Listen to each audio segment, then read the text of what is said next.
जय जगन्नाथ बंधुगण आज आमे जानिबा 21 अगस्त 2025 गुरुवार दिनर द्वादश राशि राशिफल विषय रे। एही दैनिक राशिफल चंद्रंको गोचर गणना को नहीं आधारित एवं चंद्रंको गोचर गणना आम जीवन रे बहुत प्रभाव पकई थाए। तो आसंतु सर्वप्रथमे जानिबा आजिर तिथि और राशि नक्षत्र विषय रे। आज हेउची 21 अगस्त 2025 गुरुवार भाद्रव कृष्ण पक्ष त्रयोदशी दिवा 12 घंटा 45 गते चतुर्दशी। आज पुष्या नक्षत्र रात्र 12 घंटा 8 गते अश्लेषा नक्षत्र।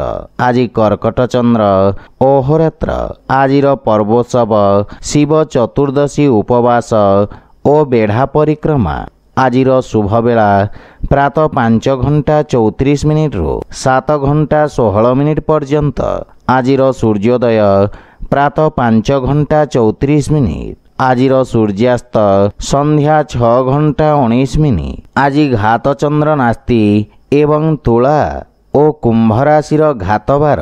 आज बैगण खाइबा निषिद्ध। तो बंधुगण आसंतु जानिबा आजिर राशिफल विषय रे। ता पूर्वरु आम चैनल को जो माने नुआ करी आछंती तळे थिबा लाल रंगर सब्सक्राइब बटन को दबाई आम चैनल को सब्सक्राइब करंतो ओ पाखरे थिबा घंटी बटन को दबाई ऑल रे सिलेक्ट करंतो। काहेकि ना आमे अपलोड करिथिबा प्रत्येक वीडियो रो नोटिफिकेशन आपण सर्वप्रथमे पाई परिबे। तो प्रथमे जानिबा मेष राशि विषय रे। आपणक चतुर्थ भाव रे चंद्रदेवंक गोचर आपणक मानसिक चिंतार कारण हेब। वाणिज्य व्यवसाय क्षेत्र रे अवरोध कारणरू कष्टर सामना करबाकू पड़िबो। आपणक चाकरी क्षेत्र रे अधिकारींक सहित किछि मतभेद देखा दे पारे। सेथिपई आपणकू निज क्रोध और वाणी रे नियंत्रण रखिबार आवश्यकता रहिछि। अन्यथा आपणक छवि रे खराब प्रभाव पड़िबार संभावना रहिछि। विद्यार्थी छात्र छात्री माननकू शिक्षा क्षेत्र रे एकाग्रता रखिबारे समस्यार सामना करबाकू पड़िबो। पारिवारिक जीवन रे परिवार रे खर्चर अधिकता कारणरू मनमालिन्य देखा दे पारे एवं आय व्यय रे असंतुलन कारणरू आपणक चिंता वृद्धि पाइब। भाई भौणीक मार्गदर्शन प्राप्ति हेब एवं तांको सहित भविष्यत योजना विषय रे विचार विमर्श करिवे। किंतु आर्थिक स्थिति सामान्य संघर्षपूर्ण रहिब।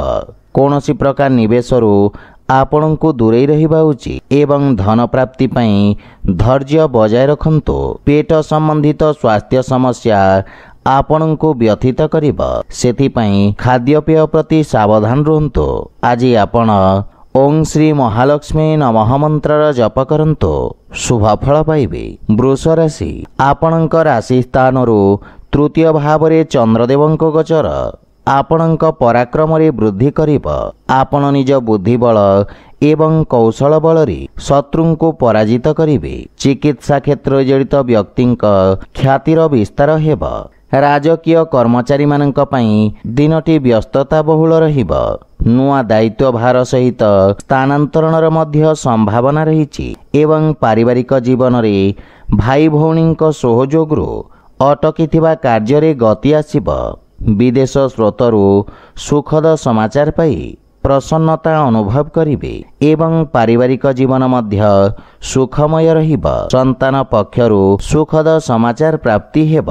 किंतु प्रेम जीवन रे समयर अभाव कारणरू पारस्परिक मतभेदर संभावना रहिछि। आर्थिक स्थिति उत्तम अनुकूल रहिब एवं पूर्वरु थिबा आर्थिक चिंतारू मुक्ति मिलिब। मातांक स्वास्थ्यावस्थार विषय ध्यान रखंतु। आज आपण गोमाता को खाइबा को दियंतु शुभ फल पाइबे। मिथुन राशि आपणक द्वितीय भाव रे चंद्रदेवंक गोचर कारणरू समाज रे आपणक मान सम्मान और पद प्रतिष्ठा रे वृद्धि घटिब। आपणक समस्त कार्य सफलता पूर्वक समाप्त हेब। विद्यार्थी छात्र छात्री माने निज अभिव्यक्ति क्षमता रे विकास अनुभव करिवे एवं आपण निज मधुर बाणी रे समस्तंको प्रभावित करिवे। समाज रे आपणक सकारात्मक छविर निर्माण हेब एवं कार्य क्षेत्र रे संबंधर लाभ मिलिब। पारिवारिक जीवन रे परिवार सदस्यंक पूर्ण सहयोग प्राप्ति हेब। ଏବଂ ପାରିବାରିକ ଦୂରତ୍ୱର ସମାପ୍ତ ହେବ। ପାରିବାରିକ ଜୀବନରେ ହସ ଖୁସିର ବାତାବରଣ ଲାଗି ରହିବ। ଭାଇ ଭଉଣୀଙ୍କ ସହିତ ଆପଣ ଉତ୍ତମ ସମୟ ବ୍ୟତୀତ କରିବେ। ସନ୍ତାନଙ୍କ କାର୍ଯ୍ୟରେ ଆପଣ ଖୁସି ଅନୁଭବ କରିବେ ଏବଂ ପ୍ରେମ ଜୀବନ ପାଇଁ ମଧ୍ୟ ସମୟ ଅତ୍ୟନ୍ତ ଶୁଭ ରହିଛି। ଆର୍ଥିକ ସ୍ଥିତି କ୍ଷେତ୍ରର ବିକାଶ ହେବ ଏବଂ ନୂଆ ସମ୍ବନ୍ଧରେ ଆୟର ସ୍ରୋତରେ ବୃଦ୍ଧି ହେବ। ସ୍ୱାସ୍ଥ୍ୟାବସ୍ଥା ସାମାନ୍ୟ ରହିବ ଏବଂ ପୁରୁଣା ସ୍ୱାସ୍ଥ୍ୟ ସମସ୍ୟାରୁ ମୁକ୍ତି ମିଳିବ ତଥା ମାନସିକ ଶାନ୍ତି ଲାଗି ରହିବ। ଆଜି ଆପଣ କୌଣସି ଅସହାୟ ରୋଗୀଙ୍କୁ ଔଷଧର ଦାନ କରନ୍ତୁ, ଶୁଭ ଫଳ ପାଇବେ। କର୍କଟ ରାଶି, ଆପଣଙ୍କ ରାଶି ସ୍ଥାନରୁ ଚନ୍ଦ୍ରଦେବଙ୍କ ଗୋଚର ପୂର୍ବରୁ ଲାଗି ରହିଥିବା କିଛି ସମସ୍ୟାରୁ ମୁକ୍ତି ପ୍ରଦାନ କରିବ। ଆପଣଙ୍କ ବ୍ୟବହାରରେ ସକାରାତ୍ମକ ପରିବର୍ତ୍ତନ ହେବ, ଯାହା ଆପଣଙ୍କୁ କିଛି ଖରାପ ଅଭ୍ୟାସରୁ ମୁକ୍ତି ପ୍ରଦାନ କରିବ। ସମାଜରେ ଆପଣଙ୍କ ଛବିରେ ସକାରାତ୍ମକ ପରିବର୍ତ୍ତନ ହେବାକୁ ଲାଗିବ। ପାରିବାରିକ ଜୀବନରେ ପାରିବାରିକ ସହଯୋଗରୁ ଆପଣ ନିଜ ସମସ୍ତ ବିଗିଡ଼ିଥିବା କାର୍ଯ୍ୟରେ ପ୍ରଗତି ଅନୁଭବ କରିବେ।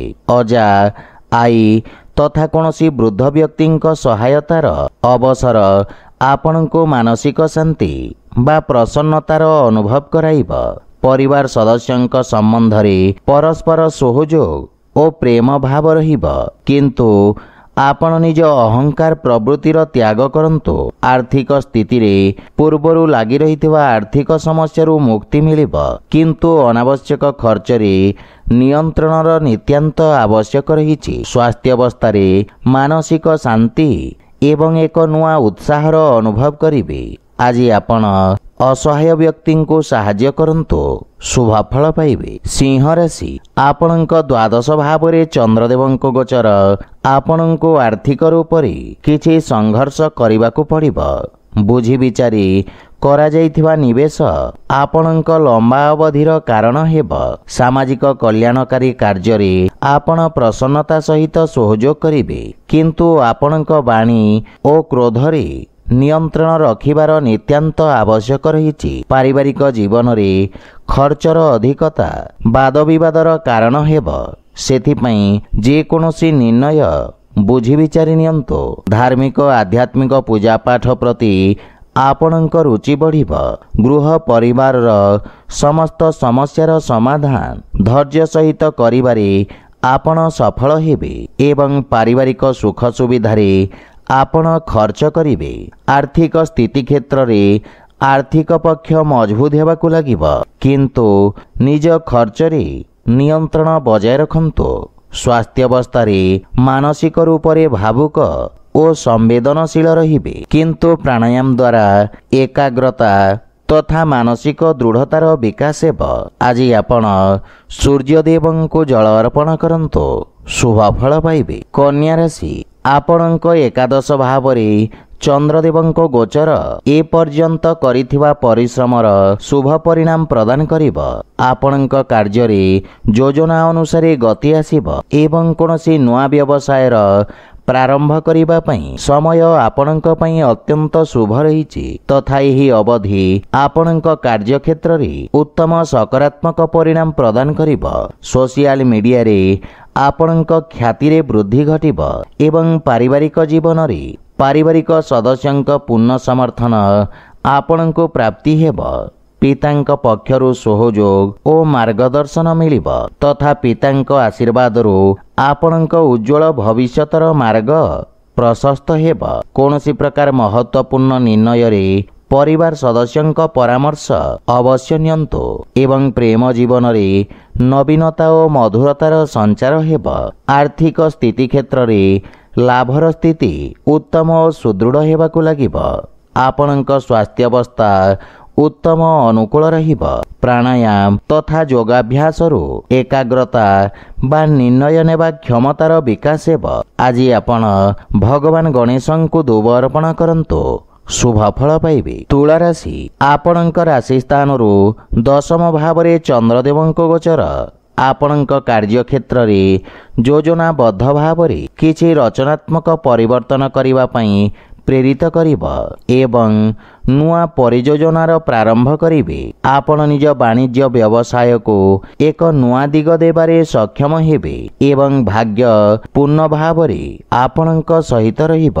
ବିଦ୍ୟାର୍ଥୀ ଛାତ୍ରଛାତ୍ରୀମାନଙ୍କୁ ଆପେକ୍ଷିତ ସଫଳତା ପ୍ରାପ୍ତି ହେବ ଏବଂ ପାରିବାରିକ ଜୀବନରେ ପରିବାର ସଦସ୍ୟଙ୍କ ପୂର୍ଣ୍ଣ ସହଯୋଗ ଆପଣଙ୍କ ଉପରେ ଲାଗି ରହିବ। ସମ୍ପର୍କରେ ଯଦି ପୂର୍ବରୁ କୌଣସି ସମସ୍ୟା ଲାଗି ରହିଥାଏ ତାହେଲେ ଏହି ସମୟରେ ତାହା ଦୂର ହେବ। ଜୀବନସାଥୀ ଆପଣଙ୍କ ସହଯୋଗରେ ତତ୍ପର ରହିବେ ଏବଂ ଭାଇମାନଙ୍କ ସହିତ ଉତ୍ତମ ସମ୍ପର୍କ ରହିବ। ପ୍ରେମ ଜୀବନ ପାଇଁ ମଧ୍ୟ ସମୟ ଉତ୍ତମ ଅନୁକୂଳ ରହିଛି ଏବଂ ଆପଣ ନିଜ ସମ୍ପର୍କରୁ ଏକ ନୂଆ ପରିଚୟ ଦେବେ। ଆର୍ଥିକ ସ୍ଥିତି ଉତ୍ତମ ଅନୁକୂଳ ରହିବ। ଲମ୍ବା ଅବଧିର ନିବେଶରୁ ବିଶେଷ ଲାଭ ମିଳିବ। ସ୍ୱାସ୍ଥ୍ୟାବସ୍ଥା ଉତ୍ତମ ଅନୁକୂଳ ରହିଛି କିନ୍ତୁ ଜଳର ସେବନ ଉଚିତ ମାତ୍ରାରେ କରନ୍ତୁ କିନ୍ତୁ ତ୍ୱଚା ସମ୍ବନ୍ଧିତ ସ୍ୱାସ୍ଥ୍ୟ ସମସ୍ୟାରୁ ମୁକ୍ତି ମିଳିବ। ଆଜି ଆପଣ ଭଗବାନ ବିଷ୍ଣୁ ତଥା ମାତା ଲକ୍ଷ୍ମୀଙ୍କ ସଂଯୁକ୍ତ ଉପାସନା କରନ୍ତୁ। ଶୁଭଫଳ ପାଇବେ। ବିଛା ରାଶି ଚନ୍ଦ୍ରଦେବଙ୍କ ଆପଣଙ୍କ ନବମ ଭାବରେ ଗୋଚର ଆପଣଙ୍କ ଭାଗ୍ୟକୁ ବୃଦ୍ଧି କରିବ। ଆପଣଙ୍କ ପ୍ରୟତ୍ନରୁ ଆପଣଙ୍କ ଆଶାର ଉତ୍ତମ ପରିଣାମ ପ୍ରାପ୍ତି ହେବ। ଆପଣଙ୍କ ଅଧା ରହିଥିବା କାର୍ଯ୍ୟ ତଥା ପରିଯୋଜନାକୁ ଶୀଘ୍ର ସମାପ୍ତ କରିପାରିବେ। ମାନସିକ ସନ୍ତୁଷ୍ଟି ବା ଶାନ୍ତି ଅନୁଭବ କରିବେ। ପୂର୍ବରୁ ଅଟକି ରହିଥିବା ବକେୟା ଧନ ଆଜି ଆପଣ ଫେରି ପାଇବେ ଏବଂ ପାରିବାରିକ ଜୀବନରେ ପରିବାରରେ ସୁଖ ଶାନ୍ତିର ବାତାବରଣ ଲାଗି ରହିବ। ଭାଇ ଭଉଣୀଙ୍କ ସହିତ ମନୋରଞ୍ଜନ ଧର୍ମୀ ସମୟ ବ୍ୟତୀତ ହେବ ଏବଂ ଦୂରସଞ୍ଚାର ମାଧ୍ୟମରୁ ପରିଜନ ସମ୍ବନ୍ଧିତ କୌଣସି ଶୁଭ ସମାଚାର ପ୍ରାପ୍ତି ହେବ କିନ୍ତୁ ପିତାଙ୍କ ସ୍ୱାସ୍ଥ୍ୟାବସ୍ଥାର ବିଷୟ ଧ୍ୟାନ ରଖନ୍ତୁ ଏବଂ ମାତାଙ୍କ ପକ୍ଷରୁ ଆପେକ୍ଷିକ ସହାୟତା ପାଇବା ପାଇଁ ସାମାନ୍ୟ ସମସ୍ୟାର ସାମ୍ନା କରିବାକୁ ପଡ଼ିବ। ପ୍ରେମ ସମ୍ବନ୍ଧରେ ପ୍ରଗାଢ଼ତା ଆସିବ ଏବଂ ଆର୍ଥିକ ସ୍ଥିତିରେ ସେୟାର ମାର୍କେଟ ଆଦିରୁ ଆକସ୍ମିକ ଲାଭର ଯୋଗ ରହିଛି ତଥା ଆର୍ଥିକ ସ୍ଥିତିରେ ସୁଧାର ଆସିବ କିନ୍ତୁ ସ୍ୱାସ୍ଥ୍ୟ ପ୍ରତି ବିଶେଷ ସାବଧାନ ରହିବାର ଆବଶ୍ୟକତା ରହିଛି ଏବଂ ଖାଦ୍ୟପେୟ ପ୍ରତି ମଧ୍ୟ ସାବଧାନ ରୁହନ୍ତୁ। ଆଜି ଆପଣ ଭଗବାନ ଶ୍ରୀ ଜଗନ୍ନାଥଙ୍କ ଆରାଧନା କରନ୍ତୁ। ଶୁଭଫଳ ପାଇବେ। ଧନୁରାଶି ଆପଣଙ୍କ ଅଷ୍ଟମ ଭାବରେ ଚନ୍ଦ୍ରଦେବଙ୍କ ଗୋଚର କାରଣରୁ ଆପଣଙ୍କ ସମସ୍ତ କାର୍ଯ୍ୟରେ ଆପଣଙ୍କୁ ସମସ୍ତ ପ୍ରକାର କାର୍ଯ୍ୟରେ ସାବଧାନ ରହିବାର ଆବଶ୍ୟକତା ରହିଛି। ବୁଝି ବିଚାରି ନିଆଯାଇଥିବା ନିର୍ଣ୍ଣୟରୁ ଆପଣଙ୍କୁ ବିଶେଷ ଲାଭ ପ୍ରାପ୍ତି ହେବ ଏବଂ କୌଣସି ନୂଆ କାର୍ଯ୍ୟ ପ୍ରାରମ୍ଭ କରିବା ପାଇଁ ସମୟ ଉପଯୁକ୍ତ ନୁହେଁ।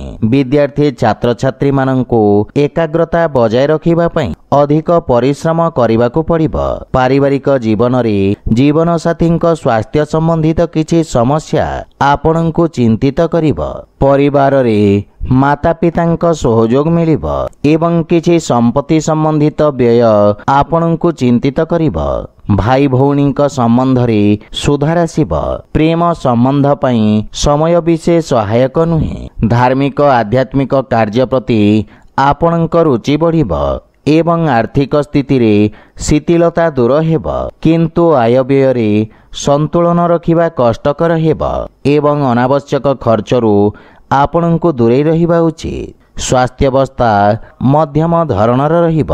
ପ୍ରାଣାୟାମ ତଥା ଦୈନିକ ଦିନଚର୍ଯ୍ୟାର ବିଶେଷ ଧ୍ୟାନ ରଖନ୍ତୁ। ଆଜି ଆପଣ ବାଳକମାନଙ୍କୁ କଦଳୀ ଖାଇବାକୁ ଦିଅନ୍ତୁ। ଶୁଭଫଳ ପାଇବେ। ମକର ରାଶି ଆପଣଙ୍କ ସପ୍ତମ ଭାବରେ ଚନ୍ଦ୍ରଦେବଙ୍କ ଗୋଚର ଆପଣଙ୍କ ଭାଗିଦାରୀ କାର୍ଯ୍ୟରେ ଲାଭ ପ୍ରଦାନ କରିବ।